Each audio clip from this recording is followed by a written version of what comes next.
Hi. My name's J.C. McCauley. I'm Nyesha McCauley, and you're watching AccessTV.org.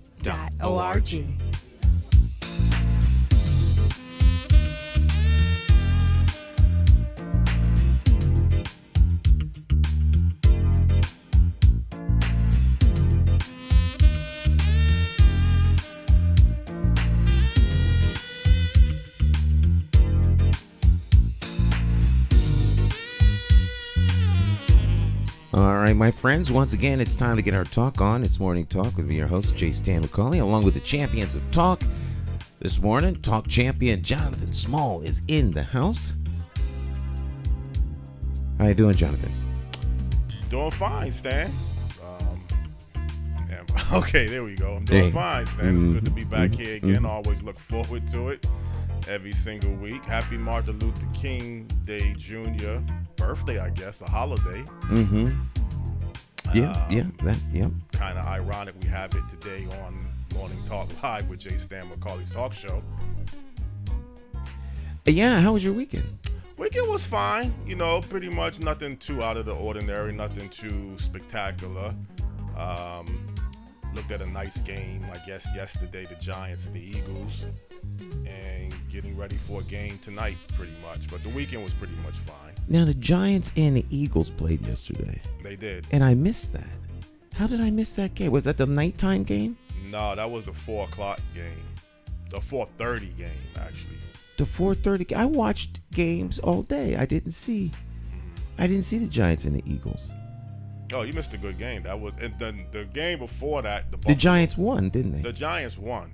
No, excuse me. What I'm saying, the Giants and the Minnesota Vikings. Oh, okay. I'm thinking all right, I watched week. that game. Yeah. I'm thinking the next week's game now. Okay. All right. I was like, wait a minute. Now I know I didn't see the Eagles lose to the Giants. No. The Giants and the Minnesota Vikings. There we go. Right, Viking Nation with the big hand clap. You know, they lost.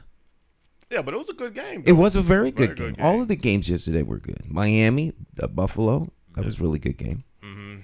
I didn't even watch the night game, and I watched on and off the Miami-Buffalo game. But the Miami-Buffalo game was good because Miami was ahead 17-0, as I recall. Was it Miami or Buffalo was up? I don't know. No. I'm sorry. You're right. Buffalo was up. Miami came back. Buffalo was up by 17. Miami came back, but Buffalo prevailed. And they took the lead at one point, too. Yeah. Buffalo. And then all of a sudden, you know, the game was going kind of close back and forth. And then Buffalo pulled it off towards the end. And then the Cincinnati Bengals played the Baltimore Ravens, the night game. Yeah, that was good. And I missed that game. But it was a lot of good games. Then 49ers, they looked very impressive against 49ers played. The 49ers was Saturday, wasn't it? Seattle Seahawks, yes. That was Saturday, yeah. So they're going to be playing the winner of the Dallas Cowboys Tampa Bay Buccaneers game tonight. That's tonight. And then the Philadelphia Eagles are going to be hosting the New York Giants. And then you still have the AFC, the Kansas City Chiefs. They had the number one bye. I mean, trying to figure out the games. I think Buffalo Bills are going to be playing the Cincinnati Bengals. So there's going to be some interesting games next week, too, to look forward to. But obviously the Cowboys Tampa Bay game is tonight, and then everything is set up for next week, pretty much. So Super Bowl Sunday is what? February the 12th. February 12th. All right. But again, I mean, it's still early. Just started off the playoff wild card round, and you know, obviously, if you're a football fan, particularly the NFL, this is the best time of the year to really look forward to. And then getting ready for, you know, week after week into the Super Bowl Sunday. All right. Well, football season winds up, wraps up. There we go. Frame up my camera there. And so it should be interesting next couple of weeks. It is Monday, which means we always have a special guest joining us. So today, of course, is no different. We always have somebody from around the country or around the world. Today's a guest joining us from around the world, stopping by our neighborhood here to share their wisdom and information. I always tell you, get pencil and paper out, take notes, because you're gonna learn a lot. We learn something every single Monday, every Monday. So we'll get started. Jonathan Small, what's happening, brother? Okay, I'm doing fine. This morning on Morning Talk Live with Jay Stan, McCauley Talk Show, we have a guest who has many different titles, specialist, historian, Pan-African activist. But basically, the guest this morning on Morning Talk Live with Jay Stan on McCauley Talk Show, he is an I.T Security Consultant for the government of Ghana, no other than Charles Owusu Bosompem. Good morning, Charles. How are you doing? Good morning, Joe. But it's actually evening from my end. Okay, and you're coming all the way from India, I believe, actually. Yes, please. Okay. I got to India last week. Right. So you're far ahead of us in the time right now. Charles, could you kind of let people know a little bit about yourself and background briefly before we get into our topics of discussion? Okay. My name is Charles Owusu Bosompem. I'm a fellow of Chartered Certified Accountants UK, and I'm also CISA, CISM. All these are IT certifications. I have accounting background. I'm also a trained teacher, a Pan-Africanist activist, a little bit of Rastafari, and the list goes on.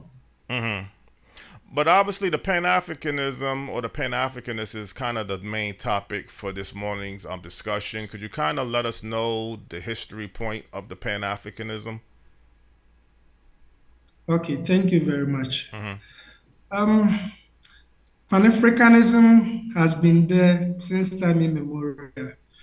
Some academia even thought Pan-Africanism started when the Romans wanted to invade Egypt, and the Egyptian resistance towards the Romans all form part of Pan-Africanism.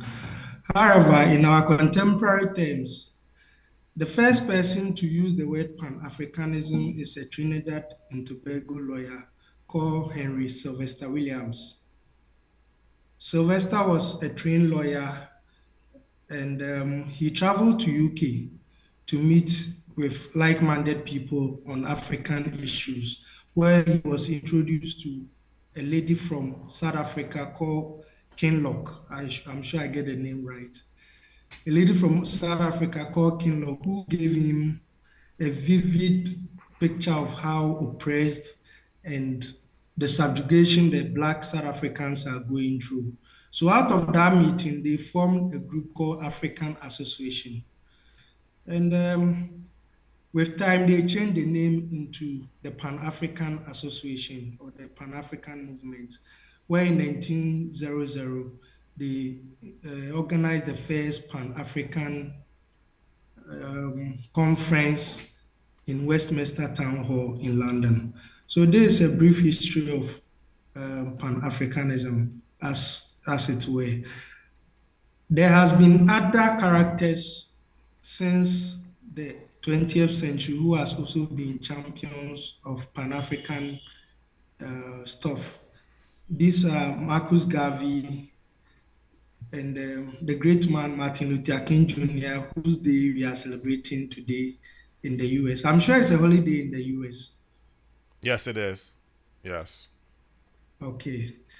And when you come to Africa, the Africans who had really helped with Pan-African cause, of course, is Kwame Nkrumah of Ghana, Sekou Touré of Guinea, and a few others whom maybe with time you'll talk about them.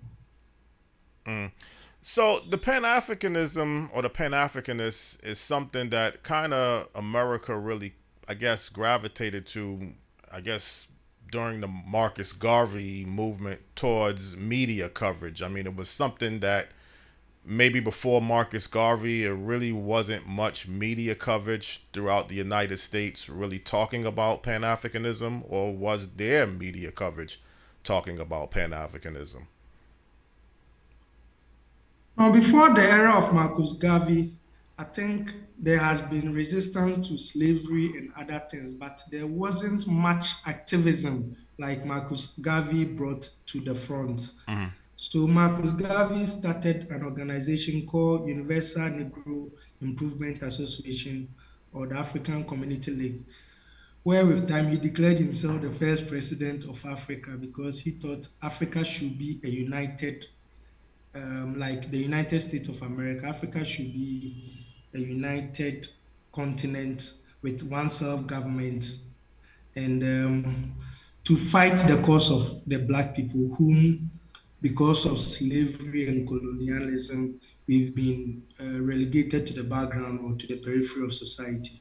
So Marcus Garvey brought impetus to the fight and championed the cause of Pan-Africanism. Okay, when you're talking about Pan-Africanism, could you kind of define exactly what Pan-Africanism consists of? Okay, so Pan-Africanism is a worldwide movement that is resisting against, initially it was against slavery and colonialism, but now it's fighting for the Black identity as a Black man or anyone who has Black ancestry or ties with the Black man. So Marcus said, Africa is for Africans, home and abroad. So anybody who is an African, wherever you find yourself, must be part of the Pan-Africanist movement. So Pan-Africanism basically was the struggle initially to overcome enslavement of the Black people and overcome colonialism. But now it's more of fighting for the identity of the Black man on the global stage. Charles, to really be a Pan-Africanist, do you physically have to leave the country outside of the continent of Africa to be a true Pan-Africanist, or can you be a Pan-Africanist anywhere throughout the world? Well, it doesn't necessarily mean you have to come to Africa before you can be a Pan-Africanist. If you look at the history of Pan-Africanism, most of the forebearers were people of Afro-American descent and our Caribbean brothers. So when we talk of people like Du Bois, George Padmore, Herbert, Sylvester Williams, all these people were not living on the African continent, but their works form greater portion of the Pan-Africanist movement. So you don't have to come to Africa. Wherever you are, do your bit to promote the identity of the Black man. That's all. Well, again, if you are, because you hear so many reports today about many African Americans or Black Americans or Caribbean people, Black people from Europe that is either traveling, particularly to Ghana, West Africa, but other countries in the continent of Africa, and some are even making the physical permanent transition. Would you classify these people as Pan-Africanists that's traveling constantly to Africa and that are moving to Africa that had once lived in the United States and the Caribbean and Europe?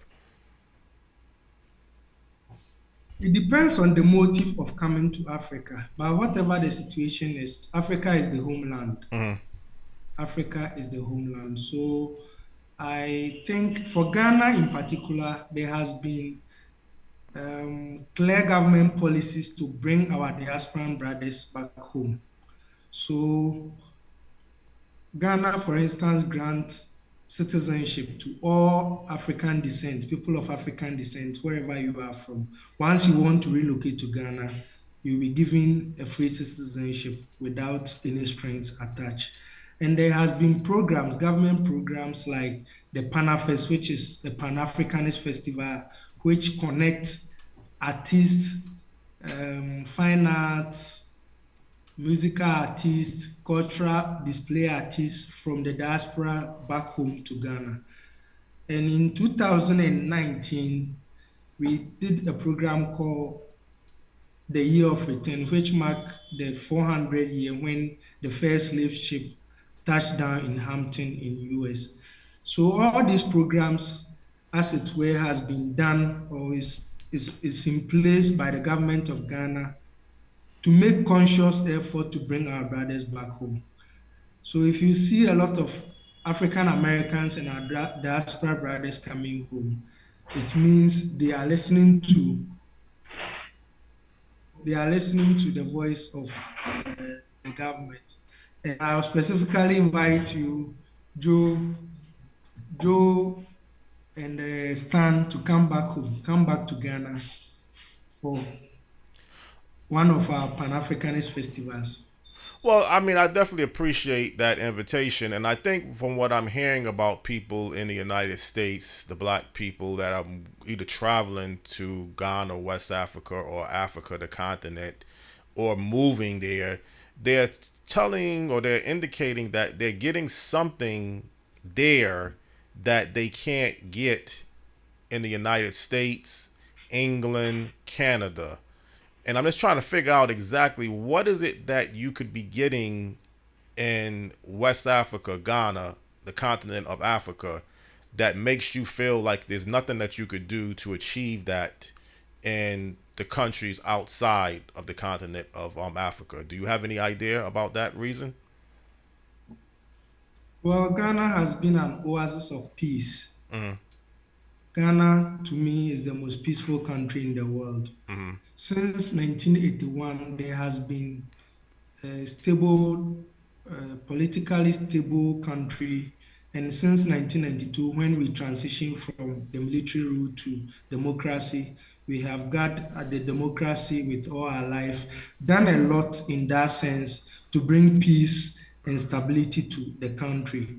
So if you look at the Sahel region and all the terrorism and other things going on, you can bet your last on Ghana that Ghana is peaceful and it's a good place to be. Secondly, most of our people says until they travel to UK, Canada, and US, they didn't know they were black. Mm-hmm. Because sometimes people are profiled racially. So if you come to Ghana, those things are no more there. You are home. You feel at home, and you are welcomed. Mm-hmm. And would you even say even some of the problems that exist in Ghana, towards, let's say, economic conditions, high inflations, and just the cost of living, the people there seem to know how to handle it a little bit differently and even better than how we handle these same type of problems in the United States? I mean, I don't know. Ghana is still a middle income country, and we are still trying to develop. Mm-hmm. So some of these things, problems you've mentioned, are normally associated with the middle income countries or the low income countries. We are still doing our best. And the government have put a lot of measures in place to stabilize the city and to also control inflations. So it's I'm sure it's not going to be a 9-day wonder, but it will be done, and it's a matter of time. That's why we encourage our brothers in the diaspora to come home with the ideas, come home with the technology, come back home. Let's build Ghana and Africa together. And that has been the ethos of Pan-Africanism all along. We help America to build America. Come back home. Let's help Africa to build Africa. That's what I'll say. Well, Stan, I kind of want to bring you into this conversation a little bit, because the one thing, I don't want to say it's a problem, but it could be a challenge, is most of the people, particularly the Black Americans that are traveling to Ghana, either to visit or to move, they seem to be in a position that they could move anywhere throughout the country and anywhere throughout the world. The people that's really missing out on this opportunity, broaden your horizons, the people at the bottom in America on the social economic scale, they don't seem like they have the whereabouts to really even move from one state to another state, let alone to even travel to Ghana. Is that something that you think is still a problem even though people can move, you can do certain things, but it's not really helping the people, let's say at the bottom, who really would need that type of opportunity?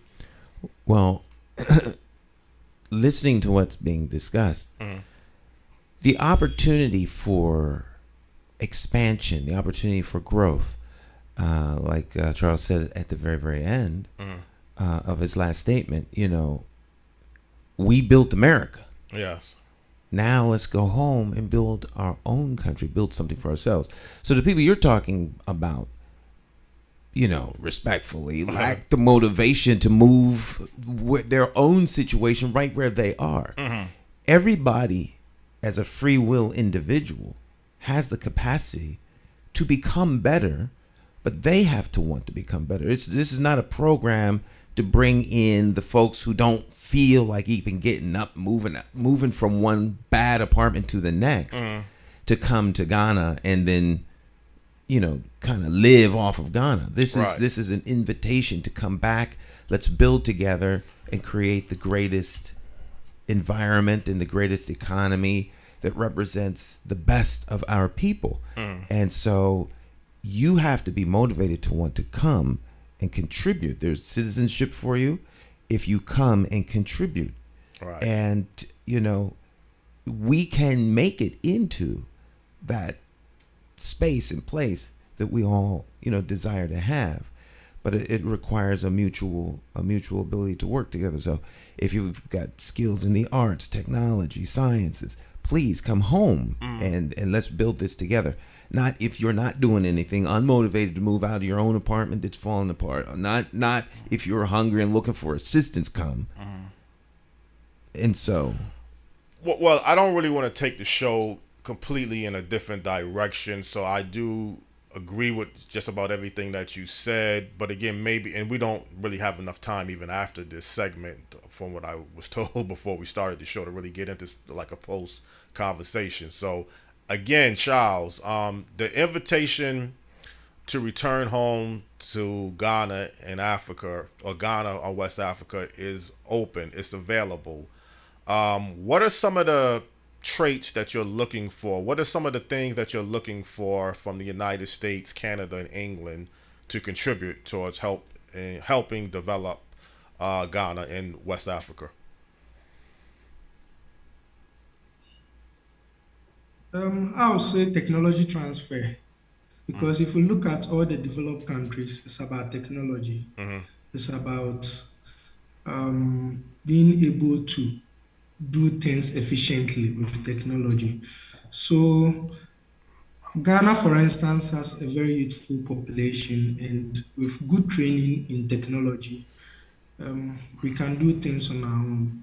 Of course, there are brilliant Ghanaian youth out there on the streets who are doing a lot. Some are writing programs, some are developing apps, some are doing a whole lot of things. So I would say, first of all, technology. Then secondly, technical assistance. Technical assistance in the field of agriculture, because no matter what, agriculture is still the backbone of Ghana's economy, unfortunately. But if we're able to maximize outputs on agriculture, it means some of this inflation and other economic challenges may come down and we can stabilize things a bit. So these are the things I would say we will need from US, we will need from Canada, we will need from UK. We also need the opportunity to travel to some of these countries to go and study and come back. Well, that's what I heard. Because, Go ahead, Charles. Go ahead. Okay, so because America have good universities, good technical colleges, and other things. Canada's the same, UK the same. So we want the opportunity whereby the youth can go to US, go to Canada, go and study and come back home and practice whatever they've studied. There are a few people who have moved back home to support, to bring what they studied down. But it's still not enough. So It's an appeal that the schools in the US, in Canada, in UK should open their doors to Africa. So that means like the visa system is still a big issue, from what I was told by someone from Ghana, to be able to travel and visit the United States in particular, but other countries. So those are some of the political, I guess you can say, a political policy that you would like to see change, to make the visa systems more open for for people in Ghana to travel outside of their country. Yes, especially for students. Yes. But some of the strong assets that Ghana has, like cocoa, diamond, I believe diamonds or gold, and even Ghana now is I guess emerging in oil to go along with the entertainment, television, and film industry.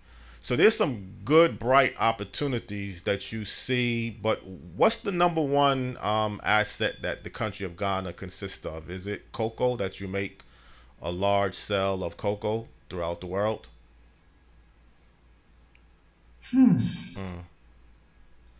I'll say the bright spot will still be on tourism. Tourism has opportunity, the potential to grow and bring in a lot of foreign exchange. Cocoa, unfortunately, we've not been able to add value to our cocoa.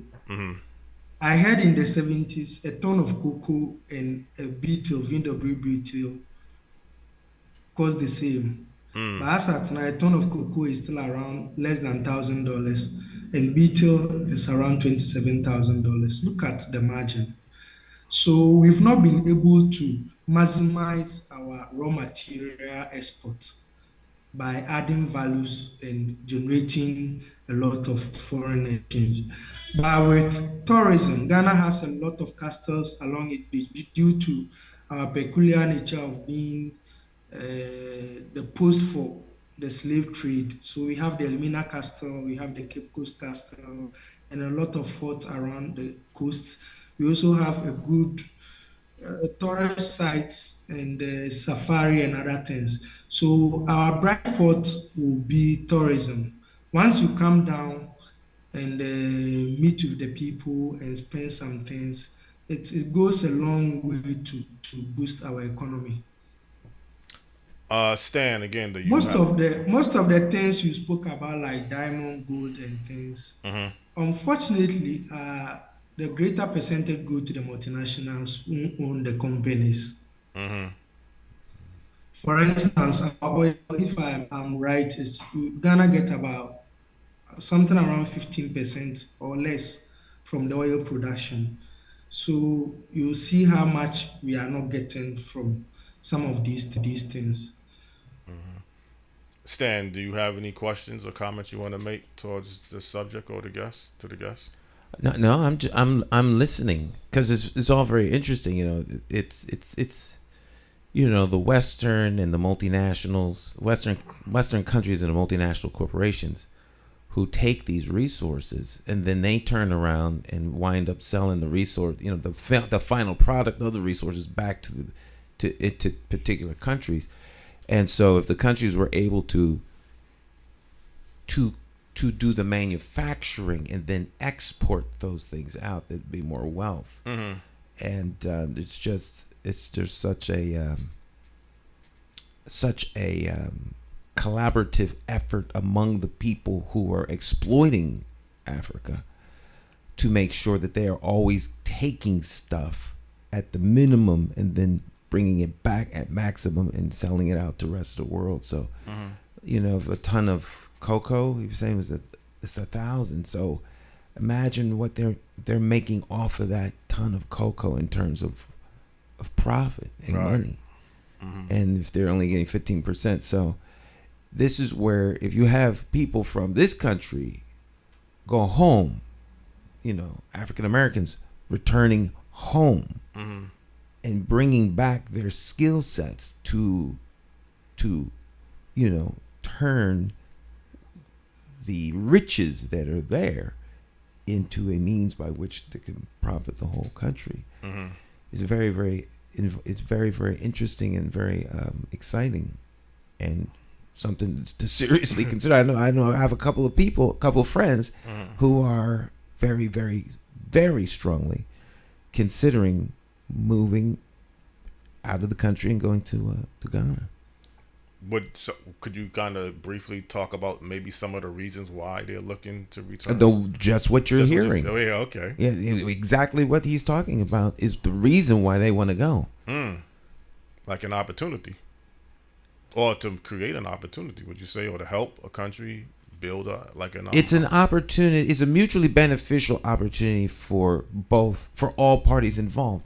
But for people who have a sense of who've discovered their roots and who they are, to be able to return back to the motherland, back to the continent, is the primary driver. But they have skill sets that they can also take back. So, the country that has given of its most precious resource, its people, to the world, it is saying, come back. And so there's an opportunity to go back and connect and develop. And that's, from what my conversations with people, that's the number one driver. Not how can I get rich, right? But more, how can I contribute? Because you contribute to the United States, and then what? What do you get in return for your contribution? Right. As black people. Right. Well, that's a big discussion alone talking about here in America. What do we get? But Charles, I mean, one thing, you take a person like Marcus Garvey, a Jamaican-born person that basically believed in the Pan-Africanism. He was a Pan-Africanist. And maybe some comparisons on par to, let's say, a Martin Luther King Jr. I want to ask you one thing about Martin Luther King Jr., though. He was working shortly before his death, being killed, towards a new trend of economic movements, to realize that the civil rights and all of those issues were fought and pretty much, I won't say won, but there was a big accomplishments. And it seems like to me the economic structure of what he was fighting for has still fallen short. Do you see some of the problems back then that Martin Luther King Jr. was fighting for still the same type of problems today in the United States, if you are aware of some of our economic problems here? Yes, of course. Yes, of course. And when Martin Luther made the Have a Dream speech, it was more of a call for economic empowerment of the black people. And according to the US Census, at that time there were about 45 million people, 34 million people living in poverty in the United States. The last time I checked, it's about 37 now. So I think things has rather gotten worse. And it's like that for blacks everywhere we find ourselves, unfortunately. That's why I'm calling, let's come back home and build our country. Once we build our country, we can rub shoulders. The power is through economy. It's not about speeches. The power is through the economy. Once we get economic empowerment, once we can make the bills, that once we can have our own money and own the businesses that we buy from, then we can rub shoulders. But so in America, I'm not sure anything really has changed. Recently, the black man is still killed on the street like a rat. And that's what Martin stood against. I'm sure there are people in US who still get paid less than the minimum wage because they are maybe illegal immigrants or something. And these are the things Martin Luther spoke against. Right.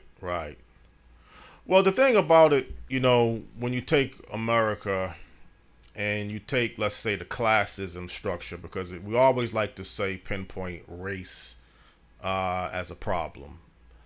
But in Ghana, unlike the United States, your majority of people basically is black. So you can't say it's white people, other races of people doing things in Ghana because you're clearly the high level of the majority. And does Ghana have any kinds of race issue? I mean, I guess it's almost impossible when the majority of the people are excuse me are one race. But do you sense any problems in Ghana that you would like to talk about, that you would like to see change, though? Yes. You see, Ghana is one race. However, our first president spoke about neo-colonialism, where Ghanaians are used against Ghanaians, the black on black. And I'm sure it's the same thing in the US, where the system set up the black man against the black man. And in Ghana, it's not different. The system is always set up against each other. So they use us against each other. Sometimes our governments find it difficult because the multinationals find a way to influence even the elections and the political landscape we find ourselves in by maybe creating artificial shortage or creating artificial inflation or something just to make the government unpopular. And in that way, they can agitate. The people become agitated and maybe vote you out. So sometimes, basically, our problem is our governments look at the elections instead of serving the people. They look at how they will stay in power, how they can garner the votes and win the elections instead of serving the people, instead of sticking to the promises they gave to people while they were candidates or they were in opposition. So here it's not about race. And another thing too is about the tribes. Unfortunately, we are still loyal to the tribes. It's either you are Khan, you are Gan, you are Ewe, and it has always been like that. I would like to see some of these things change, and let's say that yes, I'm an Ewe, but I'm a Ghanaian first. I'm an Ewe, but I'm an Akan, but I'm a Ghanaian first. I'm a Gan, but I'm a Ghanaian first. Once we put away all our tribes and see Ghana as the winner, then we can move forward. And then again, some of the international trade policies that you would like to advocate. One thing you did mention earlier is that you would like to see more students in Ghana be able to travel to the United States and go to school here. Is there some other areas that you would like to see towards international trade between the country of Ghana and the United States or other countries throughout the world? I like on a government-to-government level, foreign direct investment in Ghana. Foreign direct investment. For instance, Netherlands don't have any cocoa farm, but they have one of the biggest cocoa refinery in the world. And we ship the raw beans, cocoa bean to them. They process it, bring it back to us at a high cost. So on a government-to-government level, I would like to see our raw materials having the manufacturing capacity to process our raw materials and add value before we can send it outside to go and sell on the international market. Secondly, I would like to see more technological schools or technology transfer down here, because to develop is about technology. To develop is about technology. And I would like to also see a lot of collaboration between our professionals. For instance, a doctor in Ghana must be able to have a colleague or a collaboration with a doctor in US in sharing idea. I mean, a medical doctor in idea sharing, an engineer in Ghana having a counterpart in US, sharing ideas on how to solve problems back home. It doesn't necessarily mean we traveling there, but there should be a platform for us to share ideas for the common good of the people. Well, hopefully one of the areas even, Stan, I don't know again how it could go, because I think one time someone told you we had a consultant or the consul general from the country of Ghana that represents New York. I wasn't here for that particular show, but I remember you and Vicky, y'all had a show, and I think one of the callers, if it was Femi, said that we should be doing more shows like this. And with technology existing the way it is today, it's much more easier to make that, something happen. To give, I guess, a good image or give the truth about really what's taking place in the continent of Africa, more than what you're looking for through the mainstream media. And I think maybe that's one collaboration that we could work towards. Because again, I mean, having this conversation this morning is really something that I think personally is needed. But the one area that I think, to get back a little bit to the Pan-Africanism movement, is, do you see the spiritual side and the political side still part of the picture to go along with the economic side? Meaning that if you feel like there's something wrong spiritually with yourself, and then the political system, how you have to even make changes like you talking about with the embassy of the visa systems to help people be able to go to school in the United States and other parts. So how much still would you put the political part and the spiritual part to go along with the economic structure to make Pan-Africanism something really durable?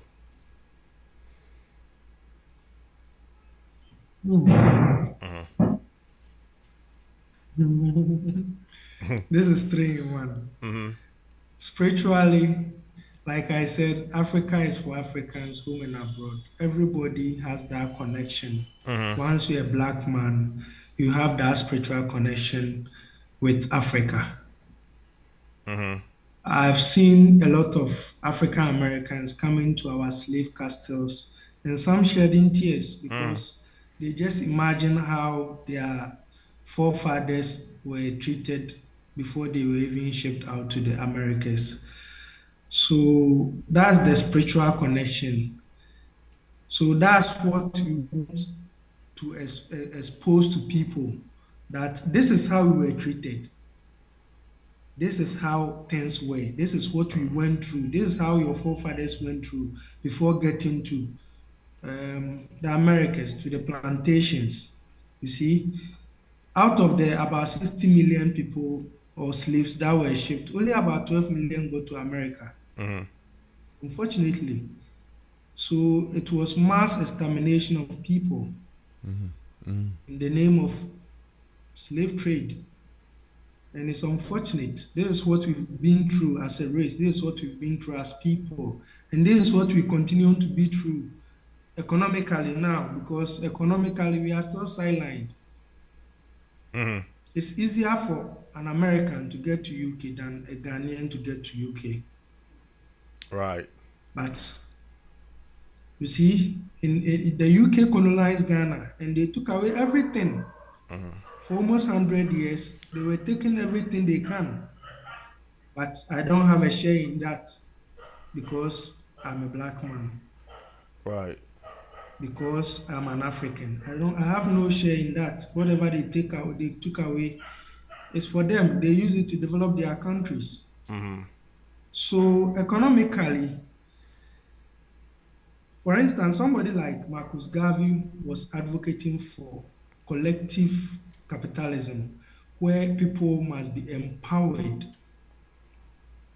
and those who are able must also be encouraged to do more to help the fellow black man, to help create the businesses, to help create the jobs for ourselves. Because we can't go to people begging for jobs and expect them to give us whatever we are asking for. So we have to start creating the environment, creating the jobs, creating the economic environment, empowering each other by giving each other support economically so that we can also get there. Yeah, I mean, there's no doubt about it. I mean, empowerment, people being able to self-do for yourself and being able to, really somewhat be your brother's keeper. Everybody don't agree with that. And I think the one problem, Charles, that people have, the black people in America really have, is that they don't always see a need to be liberated and to be set free. They don't see this need really as something that they see for them or even their family or their friends that they circulate with. So a Pan-Africanism movement is something that I think you have to really have within yourself. You have to really want it. You have to come to that conclusion that this is something that you really want. I don't think you're really going to get it just by trying to shame people or trying to guilt people into buying into the Pan-Africanism movement. Stan, again, do you see it somewhat like that with the Pan-Africanism movement, that it's really up to the individual to make that decision to come to that point? Well, it's up to the individual to join any crusade, any movement, any belief system. If it isn't within the individual, then there's nothing to really draw them in a way that they're going to be a contributor. Sometimes people are drawn to things so that they can exploit and take from. But I believe that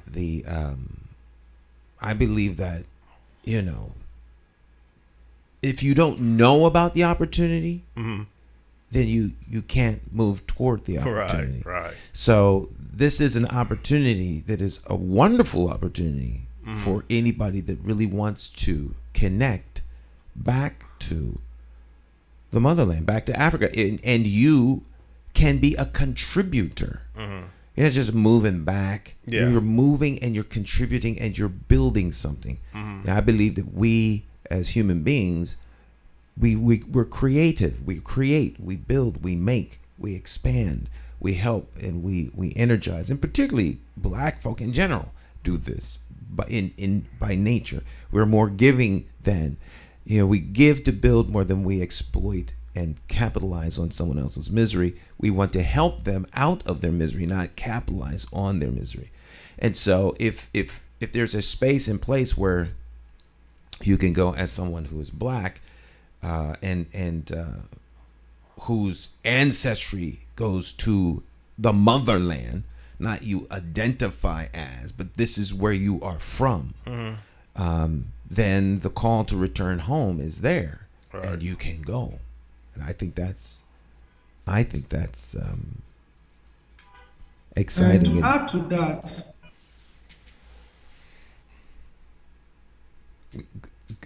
add to that, it's about sometimes awareness. What are we teaching our children in our homes? So we must bring the Pan-Africanist thing to the doorstep of everyone so that we become aware of our African identity. We become aware of our African heritage, you see? And it's not necessarily coming back to the motherland, but doing your best, doing your best to help the cause. It can be in terms of even supporting a fellow black man in terms of education, supporting a fellow black man in terms of business, giving mentorship. That's something I forgot, because we need a lot of good mentors in the society to live up to. So it's about the awareness, creating more awareness. Like this talk show, for instance, is good because it's bringing awareness to people that, yes, we are blacks and we have this heritage. And what can I do to contribute to make it great? So that's all I want to add. Charles, that's an excellent way to end this segment. And I'll tell you what I'm going to do. Let's work on bringing someone back again from Africa for Black History Month in February. Initially, that was something I was looking to do anyway. And then all of a sudden, you know, the referral came about someone like yourself. And I really appreciate the co-workers, you know, referring this interview towards you. But let's do a follow-up, and I'm going to aim for Black History Month in February and follow up on this discussion, which I think is very informative, interesting, and needed. And it was a pleasure to have you on this program. If there's any quick last words that you would like to leave with us, feel free to do so, Charles. My last word is, I've said it already. We help to build other countries as Black people. We help to build America. We help to build England. Now it's about time we help to build our own home. We help to build Africa. Let's help to build Africa. Let's help to build Ghana. Don't listen to what the mainstream media is saying. Please, now there is technology. There are technologies around. Find out about yourself. Find your own truth. You get me? Find your own truth so that the mainstream media will not feed your mind that Africa is full of disease. We live on trees. We don't live on trees. I'm connected to internet and I'm talking to you right now. So please find your own truth and do whatever you can to help the Pan-African cause. Thank you. Oh, okay. Thank you again, Charles Owusu Bosompem, I.T Security Consultant for the government of Ghana. It was a tremendous pleasure to have you on Morning Talk Live with J. Stan McCauley Talk Show, and we'll definitely stay abreast in the very near future. Thank you. All right, thank you very much, and Godspeed to you, and we'll talk to you again soon. Thank you. Okay, you're welcome. Excellent, yeah. Definitely setting this interview up. I mean, it was really a pleasure. The people in Ghana, I mean, it was just so simple to get this type of interview network towards. And I mean, I got to be honest, Dan, when you look at sometime here in the United States trying to get a government official, and I don't think he was a government official, he just works for the government, but you just really get the feeling that this is something attainable, that it's not going to be impossible to do. But again, I don't want to really drag into another whole conversation to detour what we're talking about this morning. Well, let's take a short break. And okay. We'll be right back. Stick and stay, don't go anywhere. Okay. How do you define evil? Is it the pedophile school administrator or taxation without representation? Is it the gatekeeping community leaders who sell out the very people they are fighting for? Or is evil the politician that puts out lies and takes in cash? However you may classify evil, having to choose the lesser of two evils still leaves you with evil. No wonder so many people don't vote. It's time for constituents to flip the script and leave the plantation of party politics and free your political mind.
Hi, My name's J.C. McCauley. I'm Nyesha McCauley, and you're watching AccessTV.org.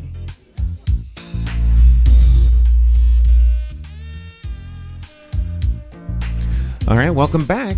It's Morning Talk. Yeah, great interview.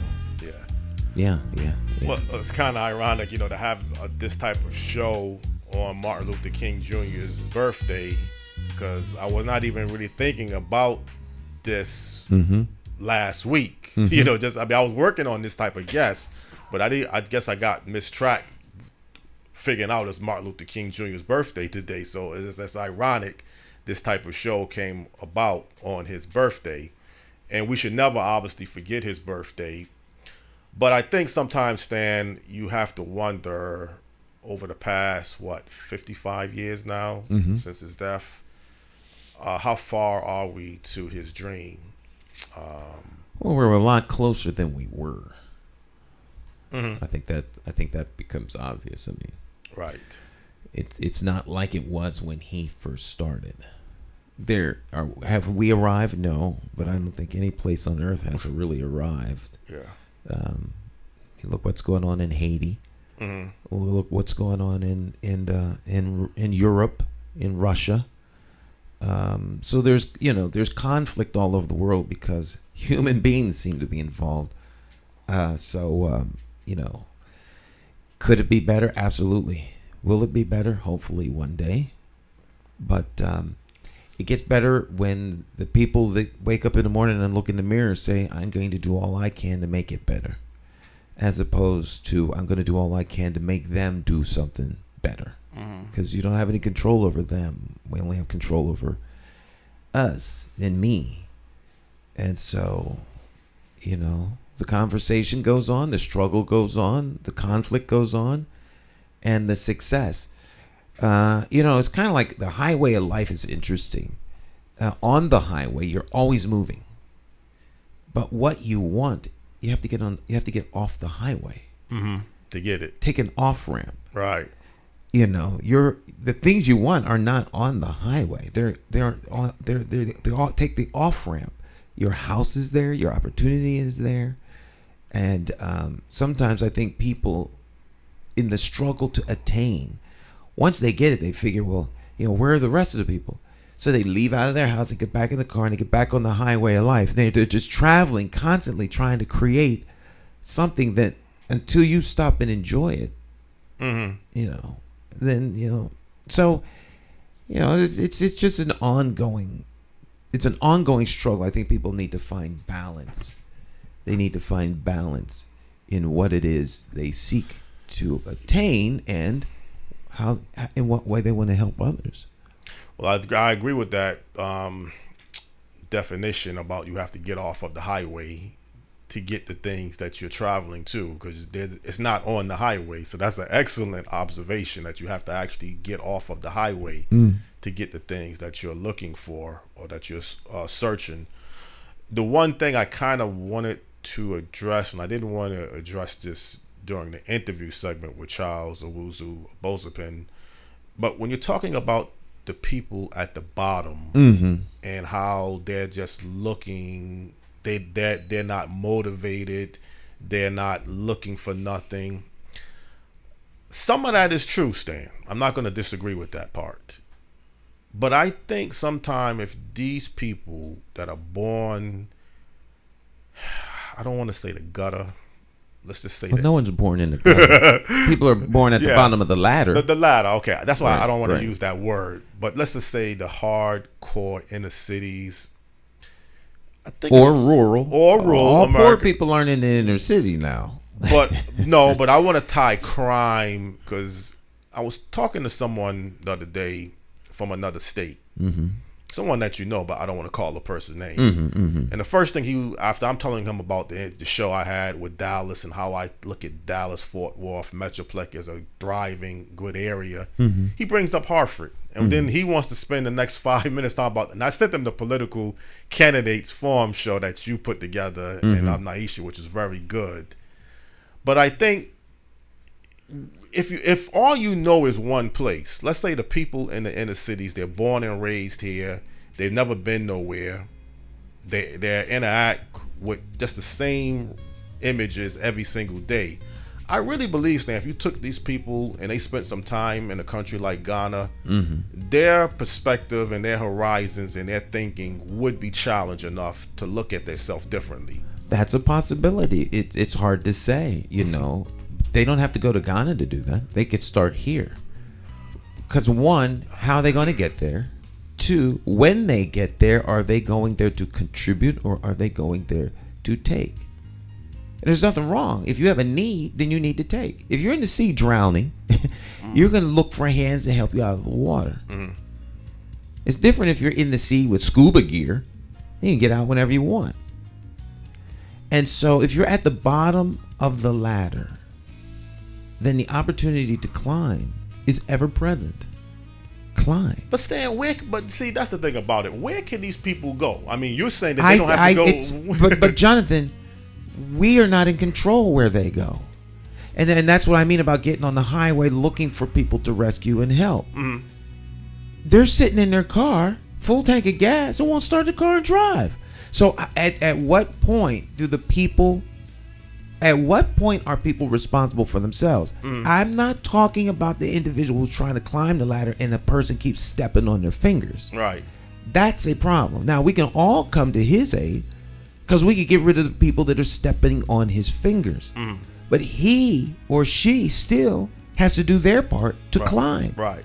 It's not our responsibility to now carry them on our back everywhere we go because they don't want to climb. And I think that has to be an important part of the discussion.